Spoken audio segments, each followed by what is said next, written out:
नमस्कार विद्यार्थी मित्रांनो, मी सीमा आपले सरस्वती प्रायमरी स्कूलमध्ये स्वागत करत आहे। आज आपण इतिहासातील दुसरा चॅप्टर इतिहास आणि काल संकल्पना हा बघणार आहोत। तर काळ म्हणजे काय किंवा काळाचे प्रकार आपण मागच्याच पाठात बघितलेले आहेत, जसे वर्तमान काळ, भूतकाळ, भविष्यकाळ। तर हे काळ काय आहेत, अखंड असतात। काळ हा अखंड असतो, पण आपल्या सोयीसाठी आपण त्याचे विभाजन करतो। काळाचे विभाजन आपण कोणत्या उद्देशाने आणि कोणत्या पद्धतीने करतो यावर काळ समजून घेण्याच्या पद्धती अवलंबून असतात। जसं सूर्योदय झाला की आपण म्हणतो दिवस उजाडला किंवा सकाळ झाली, आणि सूर्यास्त झाला की संध्याकाळ झाली, आणि संध्याकाळनंतर काय होतं, अंधार झाला की रात्र झाली असे आपण म्हणतो। म्हणजेच या ठिकाणी आपण काय केलं, काळाचं विभाजन केलं। तर हे विभाजन आपण दिवस आणि रात्र या घटकात केलं। आपली पृथ्वी ठराविक गतीने स्वतःभोवती फिरते, त्याला काय म्हणतात, परिवलन असे म्हणतात। आणि स्वतःभोवती फिरताना ती काय करते, सूर्याभोवती फिरते, त्याला म्हणतात परिभ्रमण। आपल्याला सूर्यकिरणांपासून सतत प्रकाश मिळत असतो। पृथ्वीला स्वतःचा प्रकाश आहे का, नाही, तर पृथ्वीला सूर्यापासून प्रकाश मिळतो। तरीही फक्त आपल्याला दिवसाच प्रकाश दिसतो आणि रात्री अंधार असं का, तर पृथ्वी स्वतःच्या आसाभोवती फिरत असताना तिचा जो पृष्ठभाग सूर्यासमोर असतो तिथे उजेड दिसतो, आणि जो भाग सूर्यापासून दूर असतो तेथे अंधार म्हणजे रात्र असते।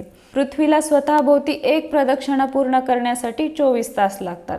पृथ्वी स्वतःभोवती फिरते की नाही, मग तिला स्वतःभोवती फेरी मारण्यासाठी किंवा एक प्रदक्षिणा पूर्ण करण्यासाठी किती तास लागतात, 24 तास। तर या 24 तासाचेच विभाजन आपण केलेले आहे। हे विभाजन कसे, त्यात 12 तासाची रात्र आणि 12 तासाचा दिवस असतो। असा एक दिवस आणि एक रात्र मिळून काय होतं, एक संपूर्ण दिवस तयार होतो।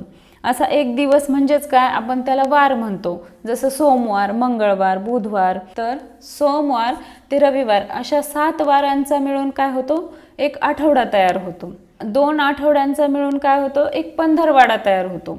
आणि 2 पंधरवाड्यांचा किंवा 4 आठवड्यांचा मिळून काय होतो, एक महिना तयार होतो। आणि 12 महिन्यांचे एक वर्ष तयार होते। तर 100 वर्षाचा काळ संपला की एक शतक पूर्ण होते। जसं 1800 ते 1900 किंवा 1900 ते 2000 अशी 10 शतके म्हणजेच 1000 वर्ष संपली की एक सहस्त्रक पूर्ण होते। काळाच्या या विभागणीलाच काय म्हणतो आपण, एकरेखीय विभागणी असे म्हणतात। तर या ठिकाणी आपल्याला प्रश्न येऊ शकतो, काळाची एकरेखीय विभागणी म्हणजे काय ते सांगा। तर तुम्हाला एवढं मोठं पाठ करण्याची गरज नाहीये, तुम्ही फक्त काय करायचंय, फक्त एकच लाईन लक्षात ठेवायची आहे। इथे सुरुवातीला काय आहे, दिवस किंवा वार। तर दिवस कसा तयार होतो, 12 तासाची रात्र, 12 तासाचा दिवस, याचा मिळून काय होतो, एक संपूर्ण दिवस किंवा त्याला आपण काय म्हणतो, वार। त्यानंतर 7 वारांचा एक आठवडा तयार होतो, 2 आठवड्यांचा एक पंधरवाडा तयार होतो। तर 2 पंधरवाड्यांचा किंवा 4 आठवड्यांचा मिळून महिना पूर्ण होतो। तर 12 महिन्यांचं एक वर्ष तयार होतो। जसे जानेवारी, फेब्रुवारी, मार्च ते डिसेंबर पर्यंत अशा 12 महिन्यांच्या काळाला वर्ष असे म्हणतात। त्यानंतर 100 वर्षांच्या काळाला शतक वर्ष असे म्हणतात। 1000 वर्ष झाली की त्याला सहस्त्र किंवा 1000 वर्ष असे म्हणतात। तर तुम्हाला फक्त ही एकच लाईन लक्षात ठेवायची आहे। त्यानंतर आपण बघूयात काळ। तर काळाचे 2 विभाग पडतात, इसवी सनाचा काळ आणि इसवी सन पूर्वीचा काळ। तर सर्वप्रथम आपण इसवी सनाचा काळ बघूयात। इसवी सनाची सुरुवात येशू ख्रिस्तांच्या स्मरणार्थ झालेली आहे। येशू ख्रिस्तांनाच काय म्हणतात, ईसा। तर ईसा या नावावरूनच इसवी हे नाव या सणाला दिलेलं आहे। तर ऐतिहासिक घटनांची मांडणी इसवी सनाचा वापर करून केलेली असते। आपण वापरतो ती दिनदर्शिका इसवी सनावर आधारित आहे। इसवी सनाच्या प्रत्येक वर्षाची क्रमसंख्या पुढच्या दिशेने चढत जाते। हे वाक्य खूप महत्त्वाचं आहे। इसवी सनाच्या प्रत्येक वर्षाची क्रमसंख्या पुढच्या दिशेने चढत जाते। इसवी सनाच्या पहिल्या शतकाचा काळ इसवी सन 1 ते इसवी सन 100 असा लिहिला जातो। तर पहिल्या सहस्त्रकाचा काळ इसवी सन 1 ते इसवी सन 1000 असा लिहिला जातो। तर यावरती प्रश्न कसे येऊ शकतात, कोणाच्या स्मरणार्थ इसवी सनाची सुरुवात झाली, तर कोणाच्या, येशू ख्रिस्तांच्या। आणि आपण वापरतो ती दिनदर्शिका कशावर आधारलेली आहे, इसवी सनावर। आलं लक्षात। इसवी सनाच्या पहिल्या 100 वर्षाचा काळ कसा लिहिला जातो, तर कसा लिहिला जातो, इसवी सन 1 ते इसवी सन 100. आलं लक्षात? त्यानंतर इसवी सनाच्या पहिल्या सहस्त्रकाचा काळ कसा लिहिला जातो? त्यावेळेस तुमचं उत्तर काय राहील? इसवी सन 1 ते इसवी सन 1000. त्यानंतर आपण बघणार आहोत इसवी सनापूर्वीचा काळ. तर इसवी सनाची सुरुवात होण्यापूर्वीच्या काळाला आपण काय म्हणतो? इसवी सन पूर्व काळ असे म्हणतो. या काळातील वर्ष मोजताना प्रत्येक वर्षाची क्रमसंख्या उतरत्या पद्धतीने मोजली जाते. हे वाक्य खूप महत्त्वाचं आहे, यावरती प्रश्न येऊ शकतात. या काळातील वर्ष मोजताना प्रत्येक वर्षाची क्रमसंख्या उतरत्या पद्धतीने मांडली जाते. जसे इसवी सनापूर्वीच्या पहिल्या शतकाची सुरुवात इसवी सन पूर्व 100 या वर्षी झाली आणि ते इसवी सन पूर्व 1 या वर्षी संपते. तर याच्यावरती प्रश्न कसा येऊ शकतो? इसवी सन पूर्व काळातील वर्ष मोजताना वर्षाची क्रमसंख्या डॅश डॅश पद्धतीने मांडली जाते. तर कशा पद्धतीने मांडली जाते? उतरत्या पद्धतीने. इसवी सनापूर्वीचा काळ म्हणजेच BCE म्हणजेच बिफोर कॉमन इरा किंवा BC बिफोर ख्रिस्ट. तर या कालरेषेच्या ह्या बाजूला इसवी सनापूर्वीचा काळ मोजला जातो. हा कसा मोजला जातो? तर इसवी सनापूर्वीचा काळ मोजताना प्रत्येक वर्षाची क्रमसंख्या उतरत्या पद्धतीने मोजली जाते. जसं 2000 ते 1500 वर्ष किंवा 1500 ते 1000 वर्ष किंवा 1000 ते 500 वर्ष आणि 500 वर्ष ते 400, 300, 200 असं 1 पर्यंत अशा पद्धतीने मोजली जाते. आणि इसवी सनाची कशी मोजल्या जाते? चढत्या क्रमाने मोजली जाते आणि इसवी सन पूर्वची उतरत्या क्रमाने मोजली जाते. हा दोन्ही मधला फरक आपल्याला लक्षात घ्यायचा आहे. तर हा काळ कसा लिहिला जातो? इसवी सन पूर्वीचा काळ कसा लिहिला जातो?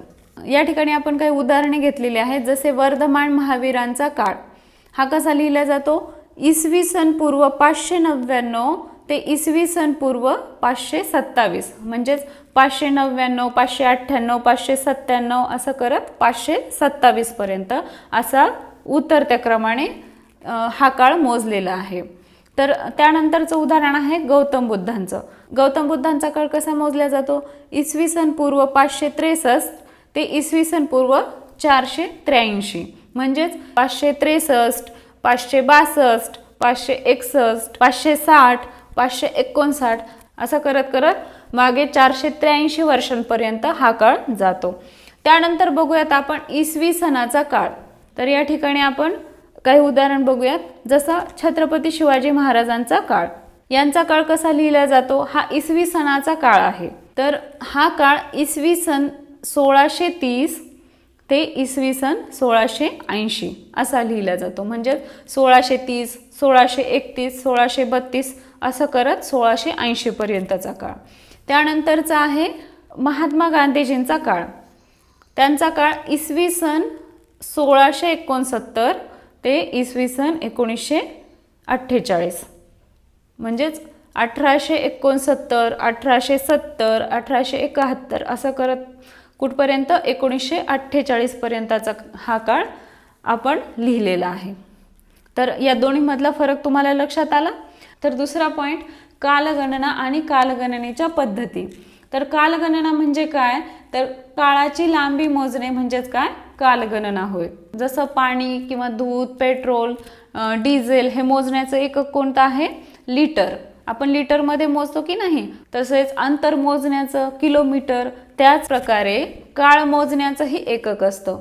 तर हे एकक कोणतं? सेकंद, मिनिट, तास, दिवस, आठवडा, पंधरवाडा, महिना, वर्ष, शतक, सहस्त्र हे काय झाले? काळ मोजण्याची एकके झाले. तर सेकंद हे सर्वात छोटे एकक आहे. सेकंद हे काळ मोजण्याचं सर्वात छोटं एकक आहे, हे लक्षात ठेवायचं आहे. आणि याच्यावरती प्रश्न कसे येऊ शकतात? कालगणना म्हणजे काय? तर काळाची लांबी मोजणे म्हणजे कालगणना होय. तर कालगणनेचे सर्वात छोटे एकक कोणते? तर सेकंद. कालगणना करण्याची एकके कोणती? सेकंद, मिनिट, तास, दिवस ही सगळी काय आहेत? कालगणना मोजण्याची एकके आहेत. जगभरात कालगणनेच्या अनेक पद्धती आहेत. त्यात इसवी सन ही जास्त प्रचलित पद्धत आहे. तर यात संबंधित महिन्यातील त्या त्या दिवसाचा क्रमांक, चालू महिन्याचे नाव किंवा क्रमांक, आणि चालू वर्षाचा क्रमांक अशा पद्धतीने आपण दिनांक लिहितो. उदाहरणार्थ 6 तारीख, या ठिकाणी महिन्याचं नाव किंवा महिन्याचा क्रमांक, हा महिन्याचा क्रमांक आहे म्हणजेच कुठला महिना येईल, जून. तर 6 जून आणि या ठिकाणी वर्ष 6 जून 1674. आपण अशा प्रकारे दिनांक किंवा तारीख लिहित असतो. तर पूर्वी एखाद्या विशेष घटनेच्या स्मरणार्थ नव्या कालगणनेची सुरुवात केली जायची. उदाहरणार्थ छत्रपती शिवाजी महाराजांनी त्यांच्या राज्याभिषेकाच्या निमित्ताने इसवी सन 1674 मध्ये राज्याभिषेक शक या शकाची सुरुवात केली. भारताची औपचारिक दिनदर्शिका शक संवत्सर या पद्धतीवर आधारित आहे. जसे चैत्र, वैशाख, ज्येष्ठ, आषाढ ही मराठी महिने तुम्हाला तर माहीतच असतील. तर ही मराठी महिने शक संवत्सर या दिनदर्शिकेवर आधारित आहेत. तर ही पद्धत 22 मार्च 1957 पासून आपण वापरत आहोत. तर आपण दैनंदिन जीवनात वापरतो ती जानेवारी, फेब्रुवारी, मार्च ही पद्धत ग्रेगर पद्धतीवर आधारित आहे. तर भारतात प्रचलित असलेल्या कालगणनेच्या पद्धती यातील पहिली आहे शालिवाहन शक. सातवाहन घराण्यातील गौतमीपुत्र सातकर्णी आणि शकांमध्ये खूप मोठी लढाई झाली. यात सातकर्णी विजयी झाले. शकांचे दमन करणारा शालिवाहन म्हणजेच गौतमीपुत्र सातकर्णी त्याने या शकाचा प्रारंभ केला. शालिवाहन शक किंवा शक संवत्सर याचा प्रारंभ कोणी केला? गौतमीपुत्र सातकर्णी याने. त्यानंतर दुसरी पद्धत आहे विक्रम संवत. तर सम्राट विक्रमादित्याने शकांवरील विजयानंतर ही दिनदर्शिका सुरू केली आहे. याची सुरुवात गुढीपाडव्याला होते. नेपाळमध्ये आजही ही दिनदर्शिका अधिकृतरित्या वापरली जाते. शालिवाहन शक किंवा शक संवत आणि विक्रम संवत या दोन्ही पद्धतीची सुरुवात गुढीपाडव्यालाच होते. त्यानंतर तिसरी पद्धत आहे हिजरी. ही कालगणना इस्लाम धर्मात प्रचलित आहे. ती चंद्राच्या परिभ्रमण काळावर आधारित आहे. ज्या दिवशी महम्मद पैगंबर यांनी मक्केहून मदिनेस प्रयाण केले त्या दिवशीपासून या काळाची गणना सुरू झाली.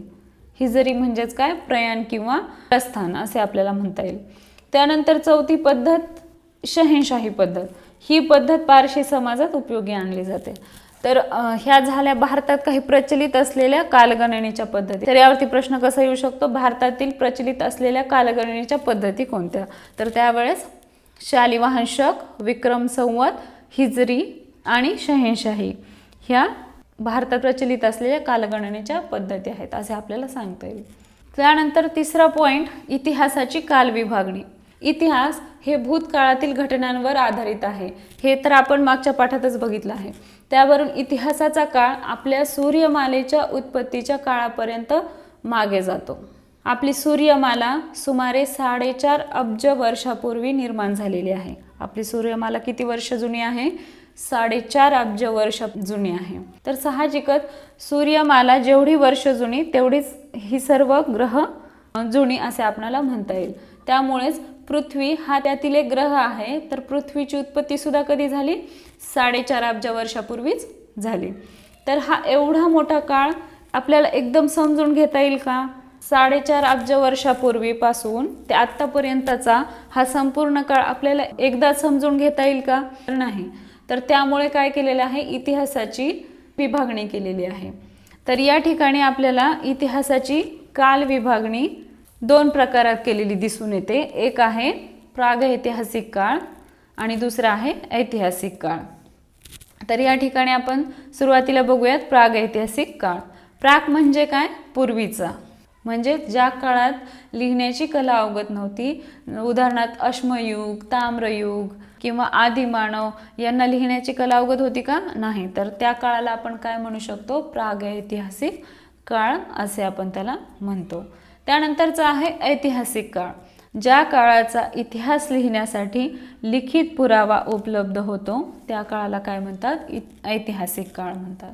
जसं शिवाजी महाराजांचा काळ, इंग्रजांचा काळ, मुघलांचा काळ, ह्या काळाचे काळाला लिखित पुरावे मिळतात. त्यामुळे याला आपण ऐतिहासिक काळ असे म्हणतो. त्यानंतरचा चौथा पॉइंट कालमापनाच्या वैज्ञानिक पद्धती आणि कालनिश्चिती. तर कालगणनेच्या किंवा कालमापनाच्या अनेक पद्धती असतात. या पद्धतीमध्ये काळाची गणना पुढील किंवा मागील क्रमाने करता येते. उदाहरणार्थ हा ऑगस्ट महिना आहे तर मागचा महिना कोणता, जुलै, आणि समोरचा महिना कोणता, सप्टेंबर. त्याप्रमाणे तारखेचीही सांगता येईल. समजा आजची तारीख 15 आहे तर मागची कोणती, 14, त्यानंतरची 16. तर अशा पद्धतीने आपण काय करतो, काळाची लांबी मोजत असतो. इतिहासातील अनेक घटनांची माहिती आपल्याला जमिनीखाली गाडल्या गेलेल्या पुराव्यांच्या आधारे मिळवावी लागते. तो पुरावा वस्तू किंवा वास्तू या अवशेषांच्या स्वरूपात असतो. त्या अवशेषांच्या आधाराने हजारो वर्षापूर्वीच्या घटनांची कालनिश्चिती करता येते. जमिनीखाली मातीच्या थरात आपल्याला काही अवशेष मिळतात. त्या अवशेषांचा कालखंड निश्चित स्वरूपात म्हणजेच या तारखेपासून या तारखेपर्यंत असा सांगता येत नाही, परंतु इतक्या वर्षापूर्वी तितक्या वर्षापूर्वी असा फक्त अंदाज बांधणे शक्य असते. म्हणून असा ज्या पद्धतीने आपण अंदाज बांधू शकतो त्या पद्धतींना कालमापनाच्या पद्धती असे म्हणतात. कालमापनाच्या पद्धती सुरुवातीला काय आहे, कर्ब 14 किंवा कार्बन 14 C14 किंवा यालाच आपण रेडिओ कार्बन असे म्हणतो. तर ही पद्धत कोणी काढलेली आहे, विलार्ड लिबी या शास्त्रज्ञाने काढलेली आहे. तर या पद्धतीमध्ये सुमारे 60,000 वर्षापूर्वीपर्यंतच्या प्राचीन वस्तूचे वय ठरवता येणे शक्य होते. तर मग हे कसं ठरवलं जातं, कार्बन 14 हा घटक प्रत्येक सजीवाच्या शरीरात आढळून येतो. तर सजीवाच्या मृत्यूनंतर त्याच्या अवशेषांमधील कार्बन 14 याचे प्रमाण घटत जाते. प्रागैतिहासिक काळातील लाकूड, कोळसा, हाडे, जीवाश्म इत्यादी वस्तूंमध्ये तो घटत जाऊन आता तो किती प्रमाणात शिल्लक आहे हे प्रयोगशाळेत मोजले जाते. तर मग शिल्लक वर्ष कार्बन 14च्या आधारे त्या वस्तूचे वय मोजणे शक्य होते. एखाद्या वस्तूचे वय ठरवण्याच्या या वैज्ञानिक पद्धतीलाच काय म्हणतात, कार्बन 14 किंवा कार्बन 14 असे म्हणतात. उदाहरणार्थ एखाद्या प्राण्यांची हाडे असतील तर त्या प्राण्याच्या हाडांमधील कार्बन 14 किती प्रमाणात शिल्लक आहे त्यावरून तो प्राणी किती वर्ष जुना आहे हे आपल्याला ठरवता येते. त्याचप्रमाणे काष्ठवलयांचे विश्लेषण, झाडाच्या खोडाचे एक एक वलय दरवर्षी वाढत जाते. या ठिकाणी तुम्ही बघू शकता आहे झाडांच्या खोडांची वलय, एक एक वलय दरवर्षी वाढत जाते. ती वलय मोजली असता झाडाचे वय मोजता येते.